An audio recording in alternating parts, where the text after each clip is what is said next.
this one. All right. Let's see. An essayist. Knowledge has been defined as a true belief formed by a reliable process. This definition has been criticized on the grounds that if someone had a reliable power of clairvoyance, we would not accept that person's claim to know certain things on the basis of this power. I agree that we would reject such claims, but we would do so because we really do not believe in clairvoyance as a reliable process. Were we to believe in clairvoyance, we would accept knowledge claims made on the basis of it. All right. Argument or set of facts? Argument. No, wait. Fabulous. Yes, if it's a method of argument question, it is argument. I'm just kidding. Yeah, it is. So what is our conclusion?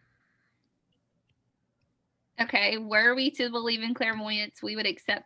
No, wait. No. Knowledge has been defined as a true belief. Hang on, let me see.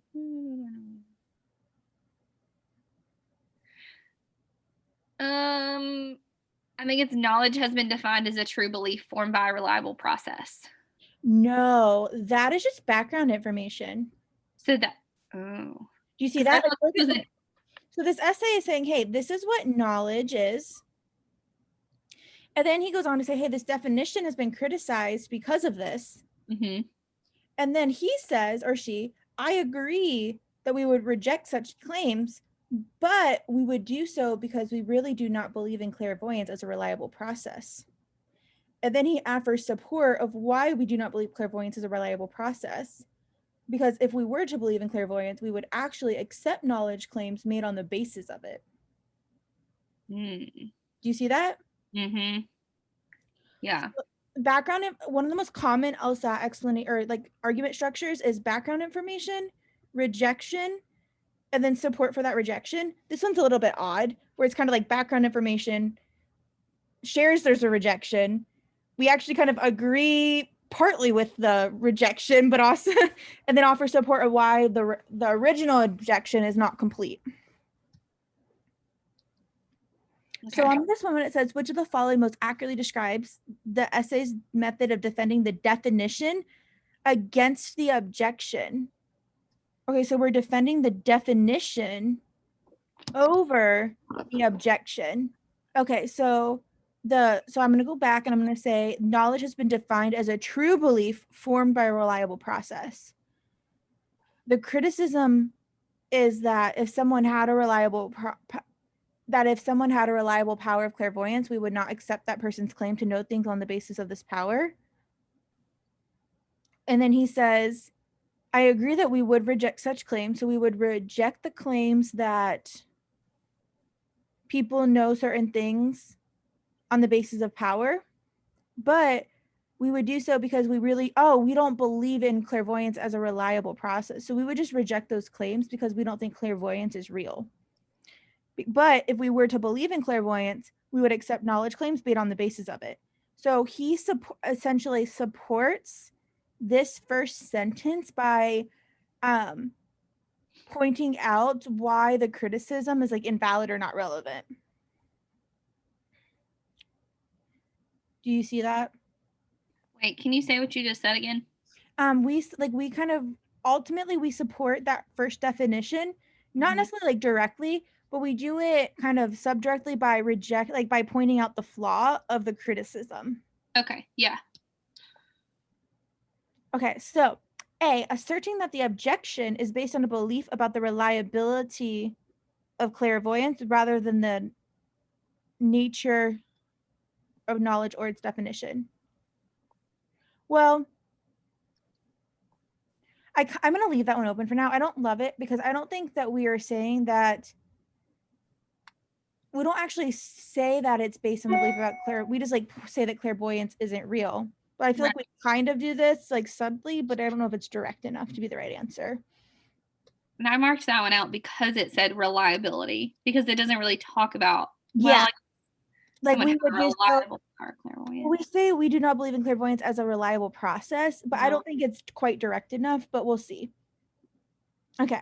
B, asserting that the case of clairvoyance is one of knowledge, even though we do not really believe in clairvoyance. No, we're not trying to assert that it is one of knowledge.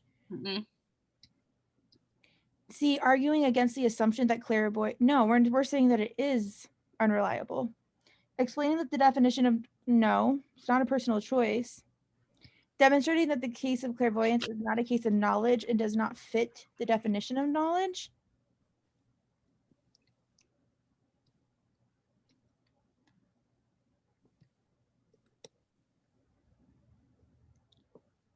Were we to believe in clairvoyance, which we don't, we would accept knowledge claims made on the basis of it.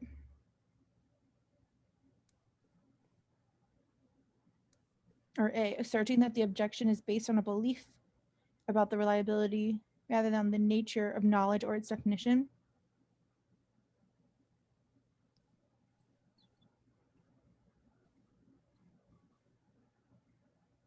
I would go with A, but I'm scared that the answer might be E.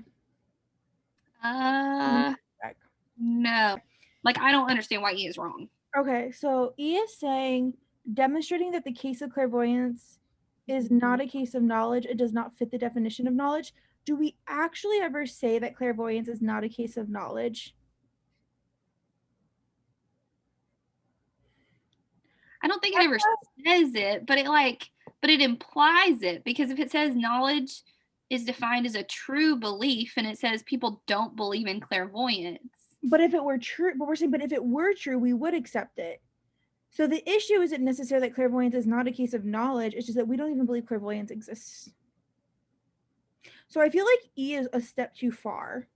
Okay. Where like really what he's trying to do here is assert the objection is based on a belief about even if clairvoyance exists, rather on the nature of knowledge or its definition. So it kind of like just throws out like that we're saying that, hey, this rejection kind of just throws this out of like, yeah, but what about clairvoyance? And we're like, and we kind of come back and say, yeah, but that's like a completely different debate. That's like, okay, yeah, technically if clairvoyance was true, we would reject such claims too, but we don't think clairvoyance is a reliable process. Therefore, it's not even an issue. Okay. Like this person is making their argument on clairvoyance alone rather than the actual definition of knowledge, right? Mm-hmm. Okay. And the other part I really don't like is, do we show how clairvoyance does not fit the definition of knowledge? I think that was kind of why I picked that one, because it says it doesn't fit, because it's knowledge is based on a true belief formed by a reliable process. And it says that clairvoyance is not reliable and people don't believe in it. So that's why I thought it didn't fit that. Oh, actually, I like E. I like this. I agree with you. I like the second half. I don't like the first half of E. I don't think we demonstrate that clairvoyance is not a case of knowledge, because we just say like if it's true or isn't true. We don't prove that it is true or is not true. Yeah, I mean, I guess if you look at that very bottom one, like that we would accept it if people believed, then that would make the first example of like half the answer I like. Yeah. But this first part is wrong, it's wrong. Yeah. Okay. Oh, that's a tough one. I know.